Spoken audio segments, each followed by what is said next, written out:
Nos da mucho gusto recibir a todos ustedes que están sintonizando en este momento esta serie titulada Los Misterios de Dios, donde estamos profundizando y tratando de sacar de esta mina de piedras preciosas que es la Biblia, los tesoros escondidos.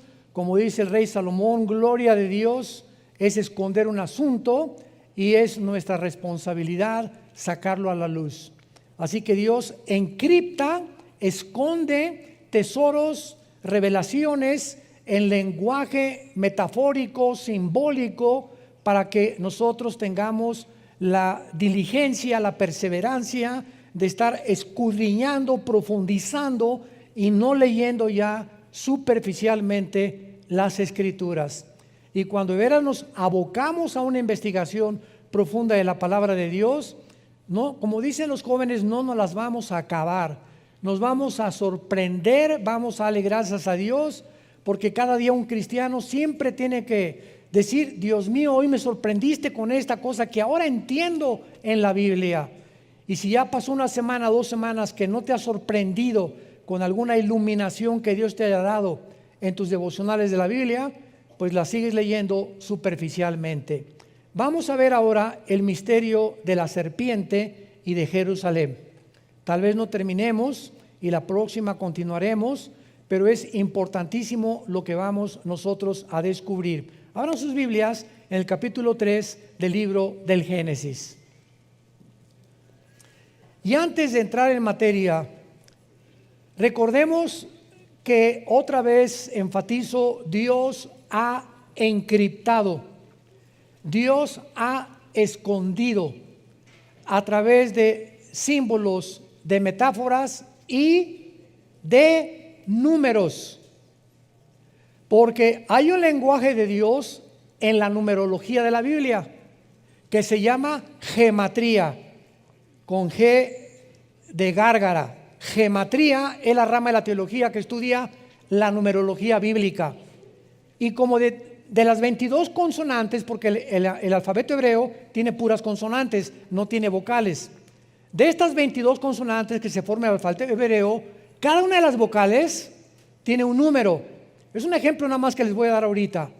Por ejemplo, la palabra embarazo en el hebreo tiene 2, 7, 5. Son 3 letras que forman la palabra embarazo en el hebreo.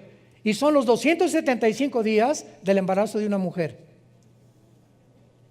Increíble. Esto no lo pudieron haber hecho los hombres. Y vemos que todo eso está encriptado. ¿Cómo es posible que exactamente estas palabras estén relacionadas con los 9 meses que tiene una mujer de embarazo? Entonces, esto es solamente un botón de muestra, como decimos. Génesis capítulo 1. En el principio Dios creó los cielos y la tierra.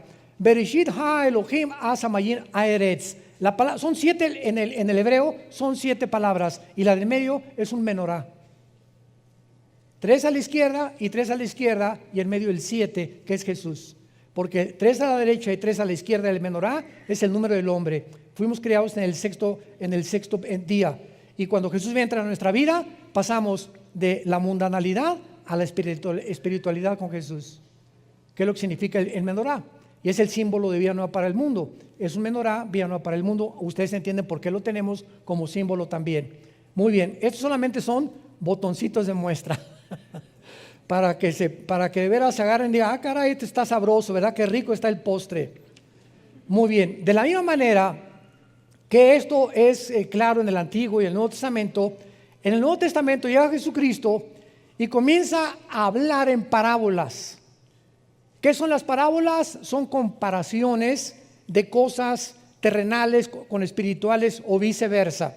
Entonces Jesús comienza su ministerio. El sembrador, Mateo 13, salió a sembrar y una semilla cayó junto al camino, otra en espinas, otra en rocas y la cuarta dio fruto. Y la gente que lo escuchaba, ¿qué fue lo que escuchó? La tierra, semilla, un sembrador, espinas y piedras. Y no encontraron más que, qué bonito cuento. Y entonces agarró a los discípulos, después de que la gente no entendía, los llamó aparte y les dijo: a ustedes, los que me siguen, les es dado de conocer los misterios de Dios. Y entonces, aparte a ello, les explica: el sembrador es el que siembra la palabra de Dios, la semilla es la Biblia. El terreno es el corazón del hombre, los de junto al camino son los que cuando viene el diablo y no le entienden, se vea la palabra, los de espinos, etcétera, etcétera. Y él, detrás de un supuesto cuento o una historia, escondió los misterios del reino de Dios, para que hasta los granjeros, hasta los rancheros, cualquier indígena, no importa que no haya de la primaria, puedan entender los misterios escondidos en la Biblia si tienen a Cristo como su Señor. Y así llegamos a Apocalipsis también, que son puros símbolos, que las 7 estrellas, los 7 espíritus, las 7 cabezas, las 10 cuernos, etcétera, etcétera. Y todos estos símbolos están escondidos, pero representan verdades en el Antiguo Testamento. Entonces yo quiero estudiar Apocalipsis, necesito estudiar Daniel, Ezequiel y Zacarías principalmente, que me interpretan los cuernos y las cabezas y las bestias del Apocalipsis, porque la Biblia no es de interpretación privada. Entonces, abriendo la Biblia, encontramos en el capítulo 2 y en el capítulo 3 del Génesis lenguajes encriptados. Génesis 3: la serpiente era astuta más que todos los animales del campo que Jehová Dios había hecho, la cual dijo a la mujer: con que Dios os ha dicho, no comáis de todo árbol del huerto. Inmediatamente, lo primero que discernimos es que no podía ser una serpiente, sino que el mismo Nuevo Testamento, 2 Corintios 11, 2 al 3, les dice Pablo: temo que como la serpiente con su astucia engañó a Eva, vuestros sentidos sean extraviados de la sincera fidelidad de Cristo. Apocalipsis 12, 8 y 9, el dragón, la serpiente antigua que se llama Satanás. Entonces vemos que lo que aparece como un animal en el capítulo 3 del Génesis, sabemos que no era un animal. Una serpiente no camina, una serpiente no habla, y más que nada, una serpiente no razona. Y cuando vemos que una serpiente le está hablando a Eva, sabemos que la diferencia entre los animales y los seres humanos es que nosotros fuimos creados, a diferencia de los animales, con conciencia de que hay un Dios y de que podemos tener comunión con Dios. Los animales no pueden tener conciencia de Dios, no tienen conciencia de Dios, ni tampoco Dios se comunica a ellos. Son guiados por instintos. Entonces vemos que aquí un animal es usado por el Espíritu Santo para ilustrar a la serpiente. Y más adelante, cuando viene el juicio de Adán y Eva, le dice inmediatamente a la serpiente: vas a arrastrarte por tu pecho. O sea, una serpiente no necesita las piernas y los brazos que tenemos nosotros, ni las patas de los animales, porque su sistema muscular en el vientre hace que puedan caminar y enrollarse y transportarse. Y dice: y comerás el polvo todos los días de tu vida. A la serpiente, sabemos que las serpientes, si comen polvo, se mueren. Entonces, ¿le está hablando a la serpiente o a quién le está hablando Dios? Le está hablando a Satanás, profetizándole que, como dicen Isaías 14, al final Satanás va a ser humillado peor que los mismos animales cuando venga el juicio de Dios. Entonces, todas estas cosas las descubrimos cuando estudiamos la Biblia, cuando profundizamos la palabra de Dios. Entonces nos damos cuenta claramente por qué Dios esconde todo este lenguaje encriptado, para que aprendamos que el petróleo no se encuentra haciendo un pocito de 1 metro en mi jardín. Si quieres encontrar petróleo, necesitas una sierra perforadora, ¿verdad?, que penetre casi 500, 300 metros, y ahí en lo más profundo se encuentra el oro negro.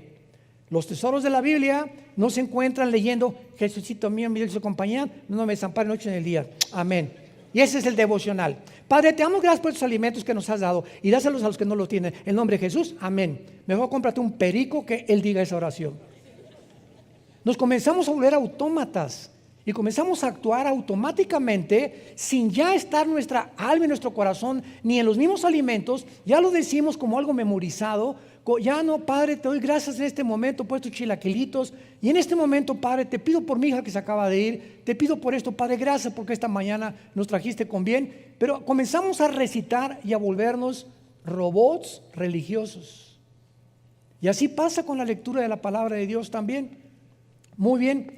Entonces encontramos también, ¿verdad?, que en el huerto del Edén pues había dos árboles, el árbol de la vida y el árbol del conocimiento del bien y del mal. Y la Biblia nos dice en todo lo demás, ¿quién es la vida? Jesús. Yo soy el camino, la verdad y la vida. Entonces yo no voy a tomar un fruto y lo voy a comer y tengo la vida eterna. Dios lo encriptó y no sabemos que es Jesús la fuente de la vida. Pero no vamos a profundizar más porque estoy seguro que se van a empachar. Entonces, antes de poder profundizar, vamos a comenzar desde el principio. Vayamos, por ejemplo, al Salmo 82, versículo 1. La historia del huerto del Edén es una de las historias más famosas. Sin embargo, repito, encierra misterios de la Biblia. ¿Qué fue lo que realmente sucedió en el huerto del Edén? ¿Era la serpiente realmente un reptil que caminaba y hablaba y razonaba? ¿Y los árboles eran simbólicos o eran literales? ¿El fruto que comió Adán y Eva era literal o era simbólico? Y además nos revela la Biblia dónde se encontraba geográficamente el huerto del Edén, porque lo único que sabemos es que salía del Edén 4 ríos, de los cuales uno es desconocido, que tal vez fue erosionado o borrado después del diluvio, que posiblemente haya sido el río Nilo, que es posible. Pero sabemos que salían estos ríos y que estos ríos actualmente descienden por Irak, que es el río Tigris y el Éufrates.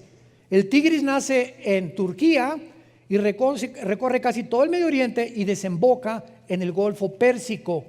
Entonces nos damos cuenta que como se encuentra ahorita, si agarro un mapa ahorita y pongo a Israel y pongo a Jordania y pongo a Irak y pongo a Irán y pongo a Líbano, estas naciones que nosotros vemos geográficamente divididas por fronteras fueron divididas después de 1920. Antes de 1920, la división geográfica que tiene el Medio Oriente ahorita no existía. Y antiguamente Irak y Siria eran la misma nación. Se le llamaba la nación Asiria y por eso se llama la Mesopotamia. Esto es muy importante. Llega 1922, los ingleses derrocan al imperio turco, al imperio otomano, que tenían el control del Medio Oriente. Los ingleses toman el control del Medio Oriente, viene la declaración Balfour de los ingleses, proporcionándoles a los judíos el derecho de regresar a la tierra, pero pasaron cientos de cosas que impidieron que regresaran, y entonces viene la Segunda Guerra Mundial. Hitler mata a 6 millones, y ante este espectáculo, ¿verdad?, nos damos cuenta que comienza el Medio Oriente a ser dividido, y todas las naciones que forman ahorita el Medio Oriente, de 1925 a 1950, 48, 50, fueron divididas por las Naciones Unidas. Entonces, cuando hablamos nosotros del jardín del Edén, que se encuentra cerca del Tigris y el Éufrates, se encontrará en Irak, pegadito con la frontera con Israel, o se encontrará en la ciudad de Jerusalén. ¿Qué nos dice la Biblia dónde se encontraba el jardín del Edén? Porque en el jardín del Edén, escúchenme, fue el primer lugar donde Dios se comunica con el ser humano. El primer lugar geográfico donde Dios se comunica con el ser humano. Después se rompe la comunión del ser humano con Dios, ¿y qué hace Dios? Dice en Éxodo 25, versículo 8, que Dios les ordena construir el tabernáculo. ¿Para qué? Para que esta comunión que se había roto en el jardín del Edén continuara a través del tabernáculo en el lugar santísimo, donde Dios escogió para morar mientras peregrinaban en el desierto. Después desaparece el tabernáculo y entonces viene el templo de Salomón, que fue el que destruyó antes de Herodes. Herodes lo vuelve a reconstruir otra vez, pero Dios siempre está buscando la manera de tener comunión con nosotros. Y si Dios comenzó en Jerusalén, que posiblemente, vamos a verlo, que Jerusalén tenía el huerto de Getsemaní, lo más seguro que el jardín del Edén se encontraba en el huerto de Getsemaní. Era el lugar donde Dios se encontró con su Hijo y donde fue crucificado, donde comenzó la humanidad y la comunión con Dios. Dios regresará otra vez al mismo lugar a habitar en medio de nosotros.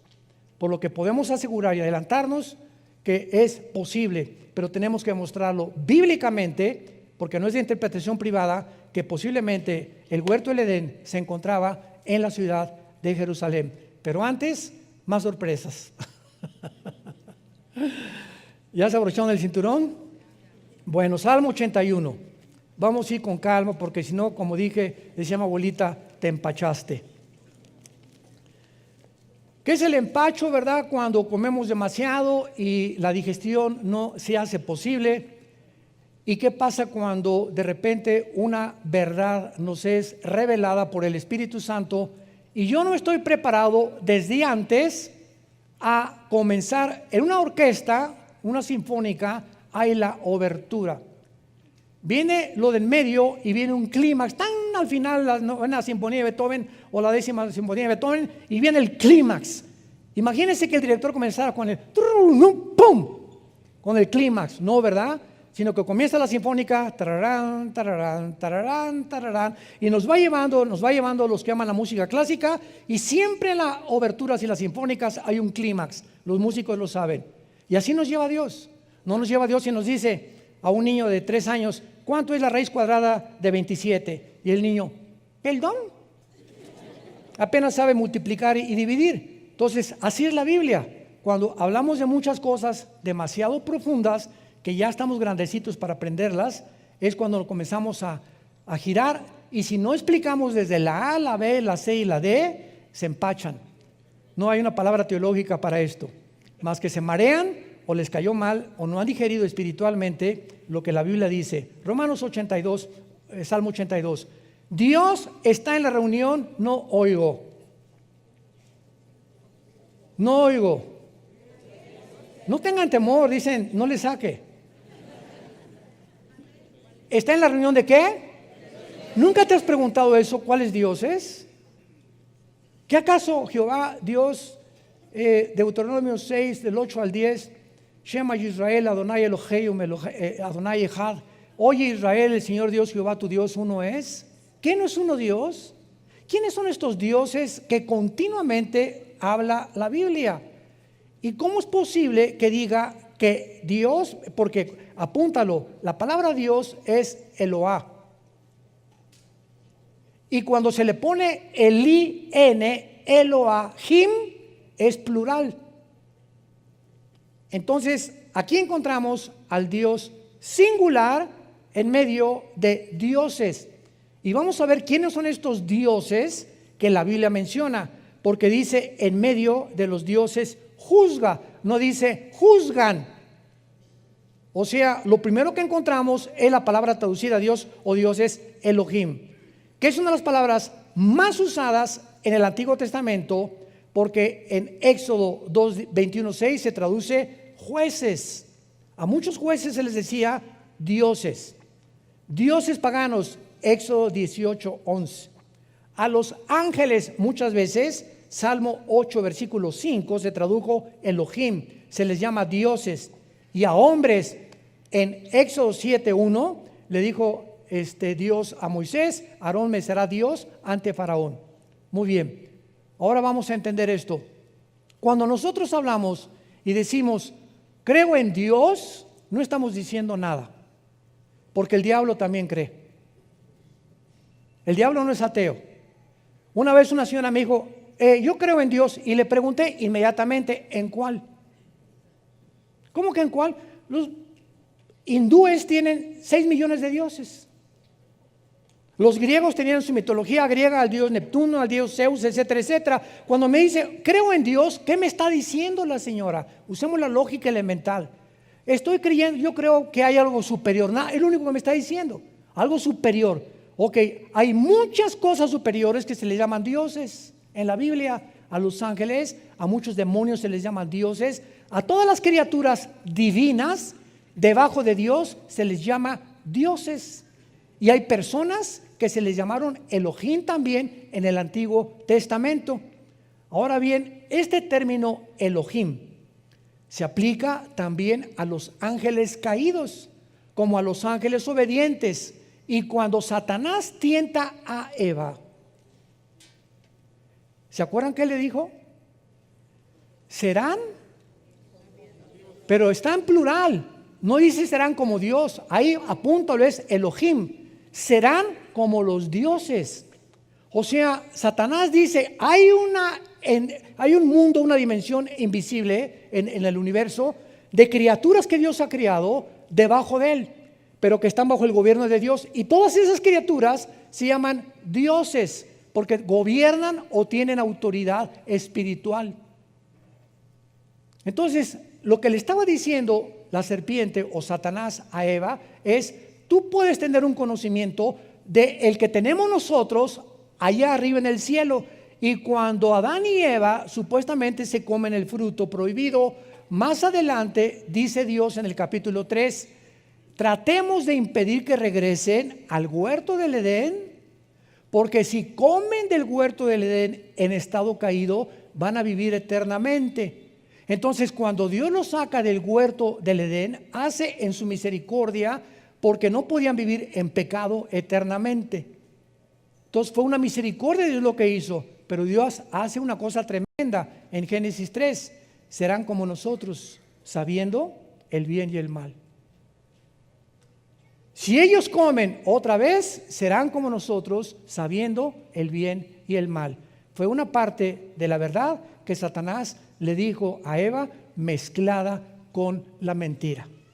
Muy bien, veamos en Deuteronomio capítulo 32, que cuando sacrificaron los mismos judíos que Dios les había prohibido, todas las estatuas y todos los ídolos que todas las culturas a través de la historia han levantado, se les llama dioses.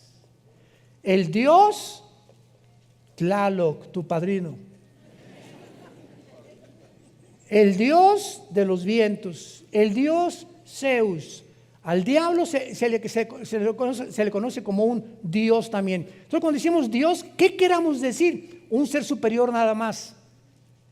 Entonces, cuando yo digo creo en Dios, no digo nada. Creo en Dios, el Padre de Jesucristo, mi Señor y Salvador. Ya estamos aterrizando. Es el único Dios vivo y verdadero. Los demás no tienen el poder que tiene el único Dios. Y su nombre no es Dios, es Yahweh, que es yo soy el que soy. Ese es el nombre de Dios. No es Pancho, no es Miguel, no es Dios. Él es el Dios y Padre de Jesucristo, o el Padre de Abraham, de Isaac y de Jacob. Así aterrizamos y nos ponemos exactamente en la atmósfera adecuada para poder realmente entender la Biblia y a quién le estamos orando. Porque hay mucha gente que ora, dice a Dios y le están orando al mismo diablo y a los mismos demonios. Lo vamos a comprobar. Deuteronomio 32, versículo 17. Dice Moisés, sacrificaron a los demonios y no a Dios. A dioses, o sea, a los demonios, se le está llamando dioses. A dioses que no habían conocido, a nuevos dioses, otra vez ponle ahí, es Elohim, venidos de cerca, que no habían temido nuestros padres. ¿Ya van avanzando?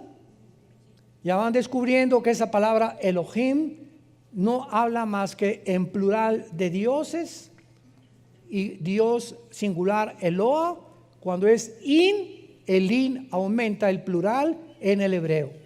Entonces nos damos cuenta que cuando muchas personas se hincan delante de una estatua, de una virgen o de un santo, o si, esta, nuestra hija Natalia, que acaba de casarse, se fueron a Bali en luna de miel.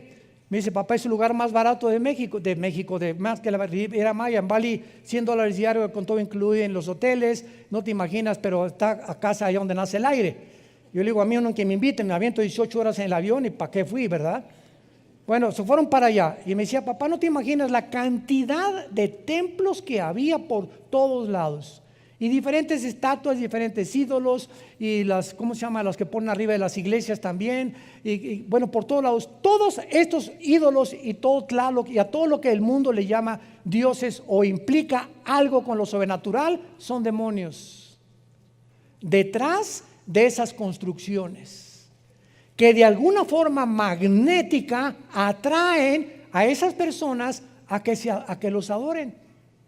Entonces, al estarte inclinando detrás de una estatua, sin que tú lo sepas por tu ignorancia, estás adorando dioses espirituales, paganos, que la Biblia le llama demonios.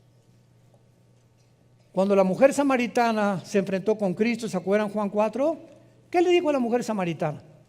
A ver, bueno, soy adúltera, parrandera y jugadora. Y tengo 5 maridos. Bien has dicho, y con el que vivía en Amaciato, pero era religiosa.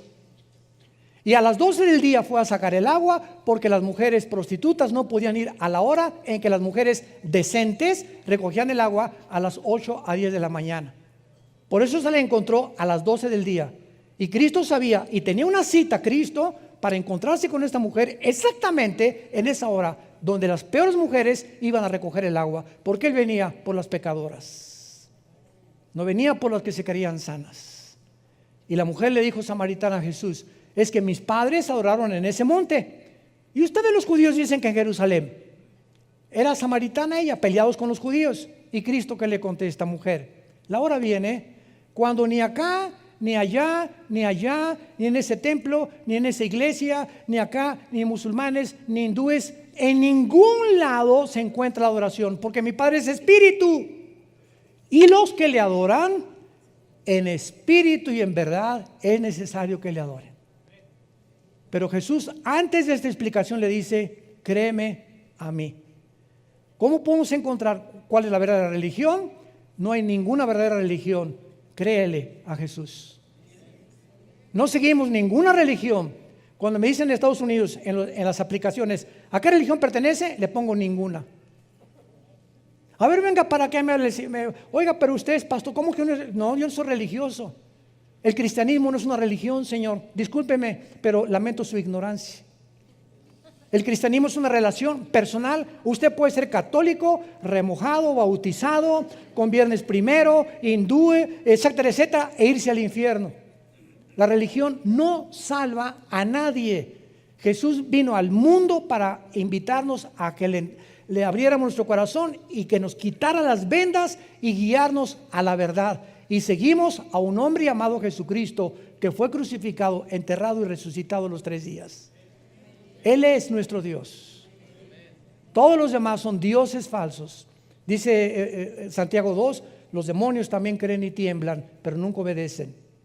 Entonces vamos entendiendo y aclarando toda la terminología y todas las raíces etimológicas de las palabras, porque los medios de la televisión, los periódicos, los comentaristas, los entrevistadores, los supuestos politólogos, filósofos que hay en el mundo no tienen ni idea de lo que es el cristianismo. Y siempre lo relacionan con que es una religión, por ignorar la Biblia, porque es lo que se ha transmitido por tradición desde hace mucho tiempo. Entonces, la frase nuevos dioses, Elohim, venidos de cerca, aquí en Deuteronomio 32, 17, se refiere a los ángeles caídos que vivían cerca de Dios y que ahora operan perversamente en el mundo. Ahora vayamos a Ezequiel capítulo 5, versículo 5. A mí me parte el corazón cuando alguien viene a la iglesia sin Biblia. Venir a la iglesia sin Biblia es como haber ido ayer al Estadio Azteca y ver a América Chivas sin pelota. ¿Verdad? Si vas a un partido de fútbol y no tienes pelota, pues ¿para qué juegas? Venir a la iglesia sin Biblia es lamentable. Ezequiel 5, versículo 5, tremendo. Así ha dicho Jehová el Señor. Esta es, ya vamos comenzando a bucear. Ya estamos como a 10 metros de profundidad. Esta es Jerusalén, la puse en medio de las naciones y la tierra de alrededor. Apunta la palabra en medio en el hebreo. Es la palabra Tawech, como suena con T de tío, A-W-S-H, Tawech, y significa ombligo. Significa ombligo. La puse como el ombligo de las naciones. Es el centro de donde nosotros nacimos. ¿Qué es el ombligo? La parte física de mi anatomía que tenemos aquí, el agujerito que tenemos aquí, y con el cual estábamos conectados en la antigua vida, cuando estábamos en el líquido simniótico, ¿verdad?, de mamá.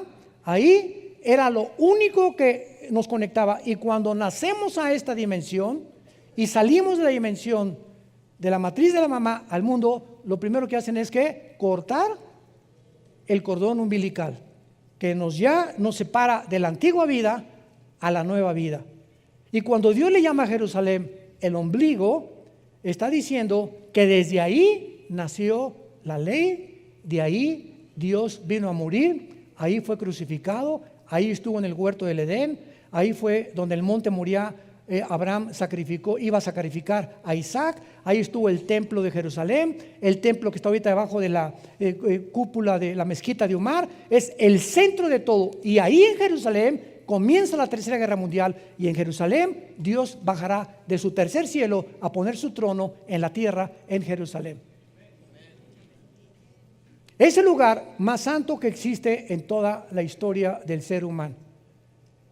La ciudad más perseguida, más odiada, la más controvertida de todas las cosas,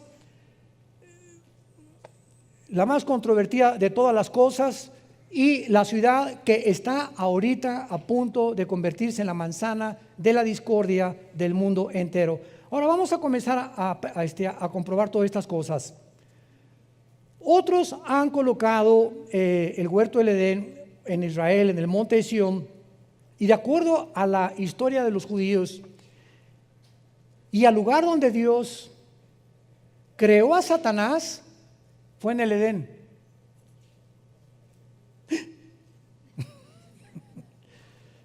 Ezequiel 28, denles una vuelta ahí nada más a las páginas, vayamos al capítulo 28 de Ezequiel. Y antes de que nosotros fuéramos creados, o nuestros primeros padres Adán y Eva, en el huerto del Edén, ese lugar geográfico fue el lugar de la creación de la criatura espiritual más sabia, poderosa, magnífica, bella, inteligente, que se llamaba Lucifer. Ahí en el huerto del Edén, donde ya lo estaba esperando Lucifer, Adán y Eva, ese lugar se puso celosísimo. Lo vamos a ir entendiendo por qué el ataque, por qué no atacó a Adán antes de que fuera creada la mujer, cuando estaba solito Adán. ¿Por qué cuando ya Dios saca a la mujer del hombre, es cuando Satanás se pone celoso y ataca a la mujer? Lo vamos a ver después. Bueno, aquí en Ezequiel 28, versículo 12 en adelante, vemos lo que iniciamos al principio. Hijo de hombre, Ezequiel 28, 12. Levanta endechas ¿sobre quién? Vemos cómo en la Biblia Dios pone al frente reyes o personajes para mostrarnos que detrás de los reyes y de muchos gobernantes se encuentran poderes de las tinieblas manejándolos. Entonces podemos ver a un Hitler, o podemos ver un Saddam Hussein, un José Stalin, ¿verdad? El que tú me quieras mencionar, y vemos al ser humano y los psicólogos, los psiquiatras, Stalin, Hitler, personas sociópatas, esquizofrénicas, paranoicas, todos los adjetivos de la psiquiatría, etcétera, en él. Pero detrás de todos esos adjetivos que descomponen una personalidad o la convierten en un loco, se encuentran poderes de las tinieblas. de acuerdo a la Biblia, operando en ellos. ¿Y por qué esas personas se descompusieron mentalmente y comenzaron a manifestar una insanidad mental, a decir cosas y actuar de manera no coherente, ni lógica, ni racional? Eso no lo entiende la psicología ni la psiquiatría. Y entonces cuando un psiquiatra o un psicólogo, con el respeto que se merecen, trata de ubicar a un paranoico, a un esquizofrénico, a un sociópata, a un psicótico, a una conducta normal, no tienen la terapia para hacerlo más que con chochos, con químicos, Valium, Ecuanil, Prozac, pastillas tranquilizantes. Y tú vas a un hospital psiquiátrico y el 99.9% de todos los pacientes en todos los hospitales psiquiátricos del mundo los tienen drogados. Los tienen que manejar con químicos para poder controlarlos. Porque la condición mental en la que ellos se encuentran no es una condición mental física, es una condición espiritual.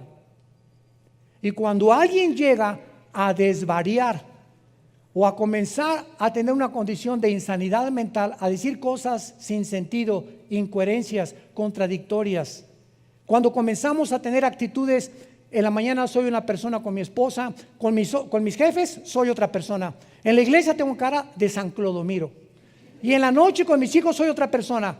Hay hombres que tienen 4 personalidades en un día.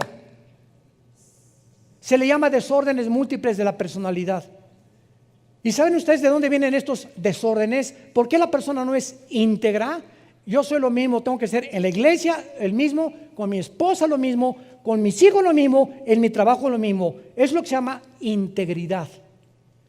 Y la desintegridad es cuando se desintegra la personalidad. Y cuando venimos a Cristo, Él trata de que seamos íntegros de una sola pieza, porque eso nos da estabilidad mental. Cuando tratas de aparentar o poner una cara que no eres, porque con tus amigos, ja, ja, ja, y esto y el otro, y zapata, y pásamela el tequila, el otro, llegas a la iglesia, santo, santo, santo, y con tus hijos eres otro, y vas en el carro con tus hijos, y ves, pasa una muchacha guapa, y tus hijos ven como no la monitoreaste, casi la filmaste con los ojos. Dice, ¿ese es mi papá? ¿Ese es el que me lleva a la iglesia? A mi mamá le pone cara de que te amo, mi mamacita, mi periquito, y relincha como caballo bien alimentado en Chapultepec por las muchachas. Te comienzas a desintegrar. Muy bien, para no profundizar más, dice aquí en Ezequiel 28:12 que Dios le dice a Ezequiel que mire al rey de Tiro, pero inmediatamente vemos lo que le dice Dios a Ezequiel que le diga al rey de Tiro: tú eras el sello de la perfección. Esto no puede ser literal. ¿Se dan cuenta cómo comenzamos a descubrir qué es literal y qué es simbólico, es metafórico? No hay ningún rey de Tiro, ningún ser humano perfecto, más que Jesucristo. Tú eras el sello de la perfección, lleno de sabiduría y acabado de hermosura. Ya parecía que se parecía el rey de Tiro a Rambo. En Edén, en el huerto de Dios estuviste. Y en ese tiempo, Ezequiel, ya no existía el huerto de Dios ni el Edén. Conclusión, vamos bien. No está hablándole a un humano. Está hablándole a una entidad espiritual representado por un rey para podernos revelar de quién está hablando. Ahora acuérdense de una cosa. El huerto del Edén, Dios no creó, síganme con mucho cuidado, a Adán en el huerto del Edén.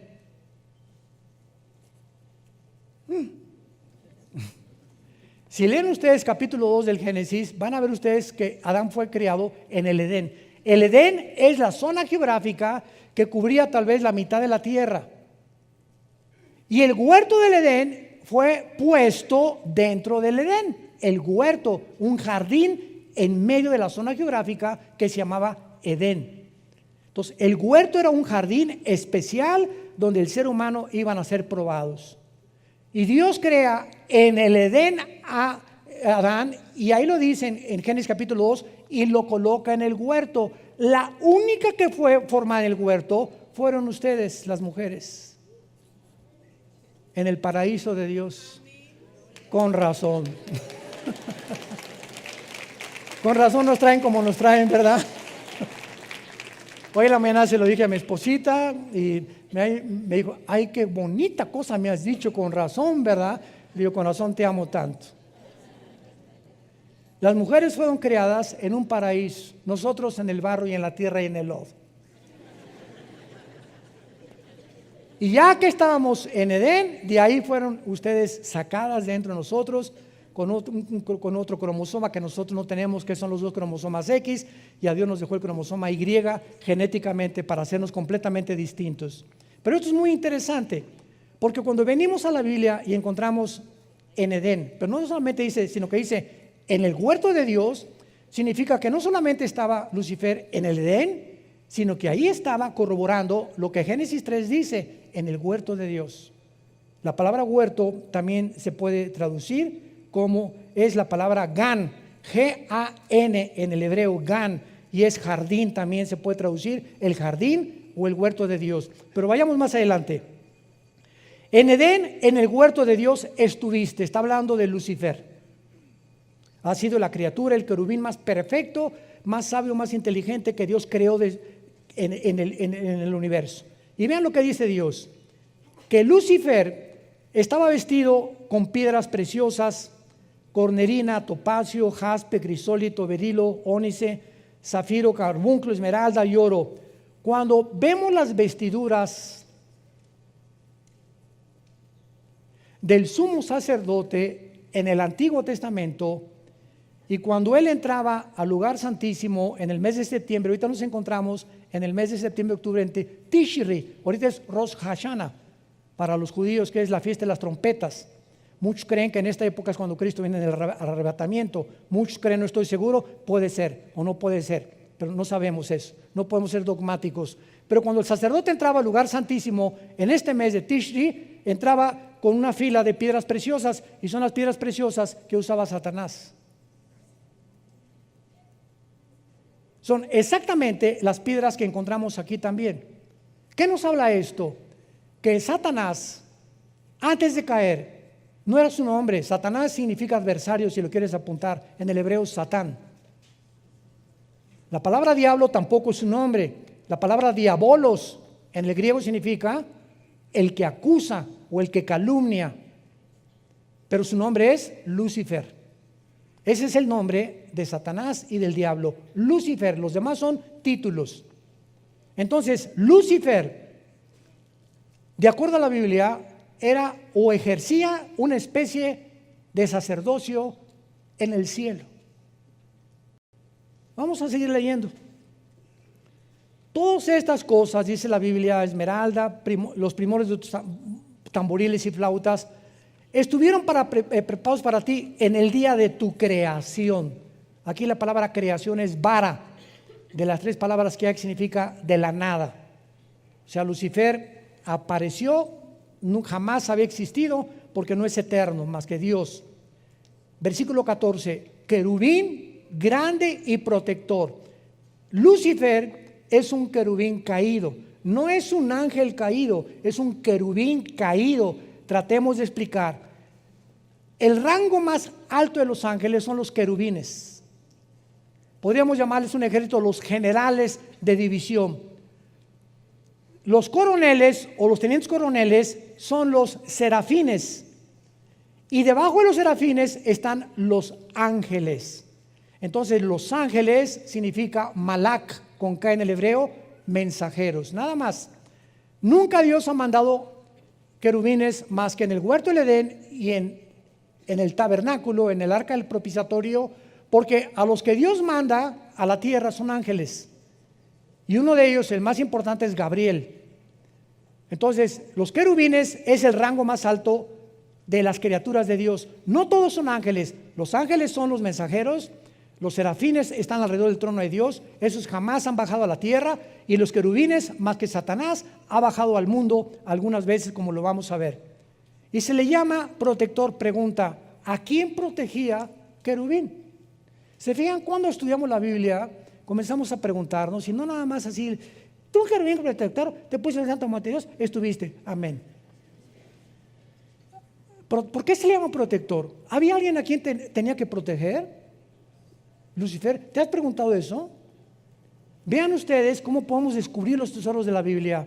Aun cuando Lucifer no había caído, existía en los ángeles la posibilidad de rebelarse contra Dios.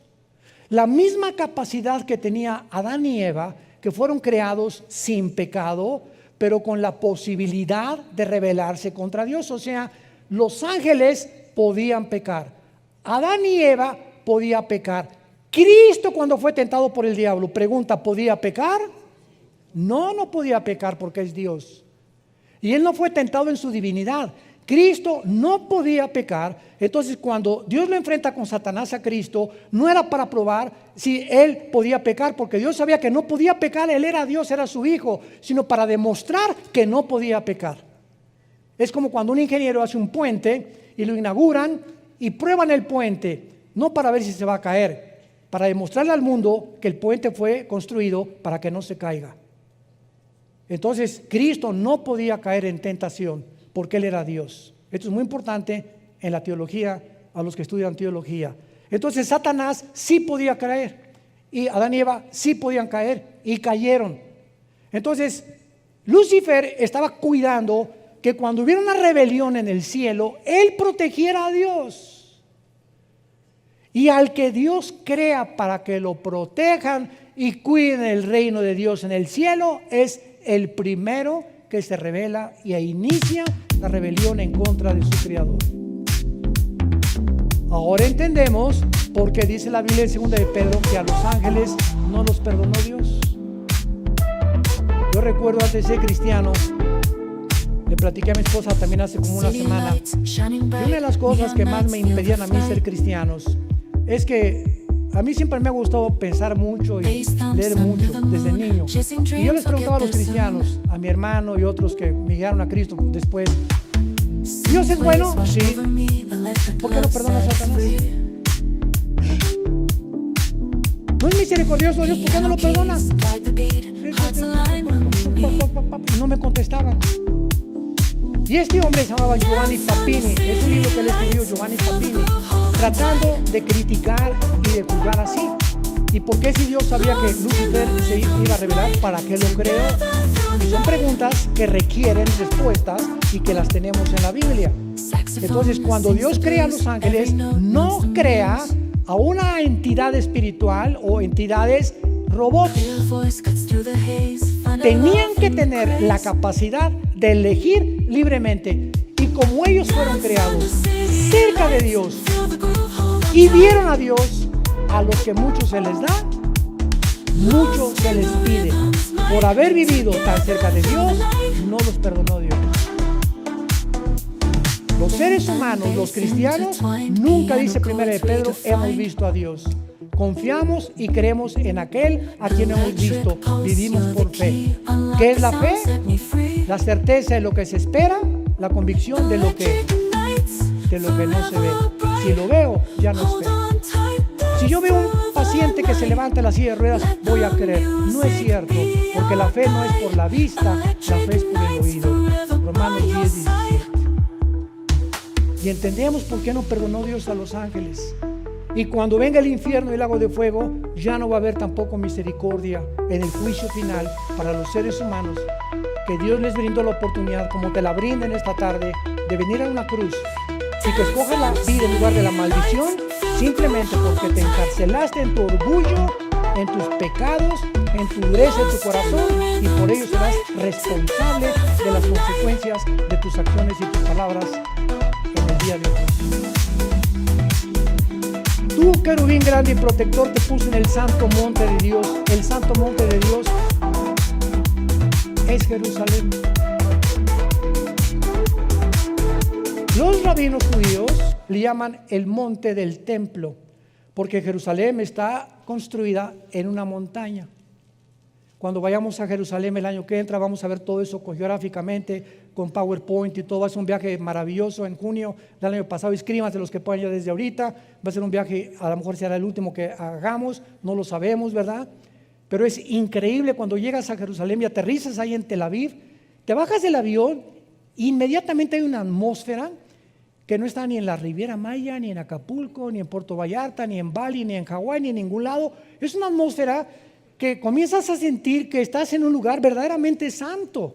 Y aunque hay una religiosidad impresionante en Jerusalén, nos damos cuenta ahí cuando caminamos por la vía dolorosa, donde Cristo cargó la cruz, cuando llegamos al monte, donde fue enterrado Jesús, y al huerto de Getsemaní y todas esas cosas, sientes inmediatamente, de veras lloras. Hay una sensación en el aire que te hace llorar porque estamos conectados con Dios. Y toda la demás gente que llega y todas las demás religiones como si nada, como fueron a Cancún, a Acapulco, o a Tasco, o a San Miguel Allende. Pero cuando eres hijo de Dios y estamos conectados con la dimensión espiritual de Dios, todo nos afecta porque sentimos inmediatamente que Dios nos está hablando en cada lugar donde vayamos a ir. Lo más importante de esto, para terminar, dice aquí en Ezequiel 28, y lo vamos a dejar de tarea para la próxima clase. Dice en el versículo 17, el pecado de Lucifer: se enalteció tu corazón a causa de tu hermosura, corrompiste tu sabiduría a causa de tu esplendor, te arrojaré por tierra, delante de los reyes te pondré para que miren en ti. Por favor, pongan atención, versículo 18, con la multitud de tus maldades y con la iniquidad de tus contrataciones. La palabra reculá en el hebreo, que se tradujo contrataciones, es comercio o tráfico. Aguántense. Traficaste, profanaste, y esta palabra chalal, C-H-A-L-A-L, chalal, significa violar. Y se usa en el Antiguo Testamento sexualmente. Traficaste y violaste. ¿Qué violó Satanás ahí arriba, Lucifer? ¿Con quién traficó? ¿Es posible que haya un tipo de reproducción de los ángeles? ¿Por qué dice en Génesis capítulo 3:15, tu semilla? Le está hablando a Satanás, tu esperma, la palabra ser en el hebreo es esperma, tu semilla estará en enemistado contra la semilla de la mujer. Y nace Caín, y Caín no aparece en la genealogía de Lucas ni de Mateo como hijo de Adán. Desaparece el mapa Caín. ¿Habrá sido realmente, como dice 1 Juan 3, era hijo del maligno? Caín, de alguna manera traía la semilla de él. Y nuestra naturaleza que heredamos pecaminosa, ¿de dónde vino? Porque se transmite genéticamente por la sangre del pecado. Cuando nace un niño, no le dice Dios, ahora póngale pecado. No, los padres transmiten a sus hijos. Los 23 cromosomas míos y los de mi esposa forman el cigote, 46 cromosomas, y ahí está el ser humano completito y bien pecadorcito. Como dice David en el Salmo 51, en pecado me engendró mi mamá. Entonces, cuando comenzamos a profundizar todo esto, nos damos cuenta que en Génesis 6 los ángeles se metieron con las mujeres y produjeron gigantes. ¿Qué pasó en Génesis 6? ¿Algún problema o algún experimento genético que hicieron con las mujeres? Y Judas, antes de Apocalipsis, la epístola de Judas dice que los ángeles, igual que los sodomitas, se fueron en pecados fornicando, igual que los sodomitas. Fornicando los ángeles. Oiga, hermano, pero acuérdense de Mateo 22. ¿Qué dice Mateo 22? Cuando se casen, cuando resuciten, no se casarán ni serán en casamiento, serán como los ángeles están en el cielo. Los ángeles en el cielo no tienen acceso, cuando bajan a la tierra, tienen forma de mezclarse con los seres humanos y producir engendros y producir fenómenos o mutaciones genéticas. Niños que nacen con dos cabezas, niños que nacen descerebrados. La mayor parte de las veces es un problema de drogas durante el embarazo o de que algún antepasado estuvo en la brujería, pero encontramos que se transmite todo genéticamente. Todo tiene un origen. El origen de los árboles, ¿qué es? una semilla. Ese árbol inmenso estaba concentrado, el volumen de eso en una semilla. Nosotros, ¿cuál fue nuestro origen? Un esperma de mi papá. En un esperma de mi papá, el óvulo de mi mamá, ahí se juntaron, ahí estabas tú y ahí estaba yo. Y míranos ahora. Cerebro, orejas, oídos, páncreas, hígado, sistema cardiovascular, gastrointestinal, piel, millones de células, de cromosomas, etcétera, etcétera. Todo en una semilla. Seguiremos estudiando. Te damos gracias, Señor, por tu palabra.